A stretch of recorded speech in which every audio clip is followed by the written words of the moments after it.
अस्सलाम वालेकुम। अक्सर लोग मेरे पास आते हैं, अक्सर मरीज़ ये पूछते हैं कि डॉक्टर साहब हमें याददाश्त की बीमारी है, और इन लोगों की जो उम्रें हैं 16 साल की भी होती है, 26 साल की भी होती है, 36 साल की भी होती हैं, 56 साल की भी होती है और इससे ज़्यादा भी होती हैं।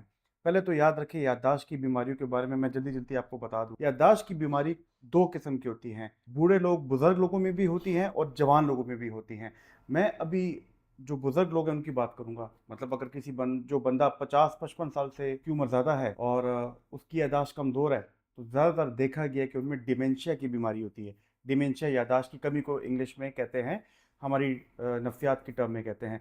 लेकिन डिमेंशिया बीमारी नहीं है। मैं अभी जैसे मैंने कहा बीमारी है, हम डिमेंशिया को अलामत के तौर पे लेते हैं और डिमेंशिया की काफ़ी वजूहात हैं। उसमें अल्जाइमर एक बीमारी है, अल्जाइमर्स डिमेंशिया, पार्किंसंस डिमेंशिया होता है। एक बंदा हो जिसके स्ट्रोक हुई हो, उसके और बीमारी भी हो, उसको वेस्कुलर डिमेंशिया होता है। और उससे ज़्यादा अगर किसी के सर पे चोट आई है तो उसके बाद भी उसको ऑर्गेनिक डिमेंशिया हो सकता है। डिमेंशिया का इलाज बहुत ज़रूरी है। बुज़ुर्ग अफराद को पता नहीं चलता कि उनकी याददाश्त ख़राब है। वो तो उनसे उनका बिहेवियर, उनका रवैया उनके इख्तियार में नहीं होता। उनके घर वाले बुज़ुर्गों को लेके आते हैं कि डॉक्टर साहब हमारे वालिद या वालदा की याददाश्त की बीमारी है। जब आप मरीज़ से पूछते हो, वो कहता है ठीक है। इसके मुकाबले में जो यंग लोग होते हैं 25 साल के, 35 साल के, अगर उनको याददाश्त की बीमारी हो, उसको हम डिमेंशिया नहीं कहते। पुराने ज़माने में इसको सूडो डिमेंशिया कहते थे, यानी कि फॉल्स डिमेंशिया।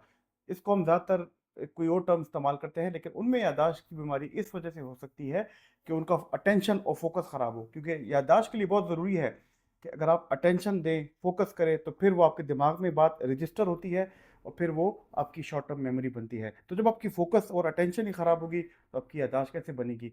और फोकस अटेंशन ख़राब नौजवान लोगों, लड़के लड़कियों, स्टूडेंट्स की ख़राब मुख्तलिफ वजूहत की वजह से होती हैं। तो याद रखिए, अभी मेरे पास एक भाई बैठे हुए हैं, मैं उनका चेहरा नहीं जा रहा, वो ये कह रहे हैं कि मुझे डिमेंशिया की बीमारी है, उनको 28 साल की उम्र है। इस चीज़ को याद रखिए और हमारे लिए दुआ कीजिए और ये वीडियो शेयर कीजिए उनके साथ, क्योंकि अच्छी बात शेयर करना सदका जारी है।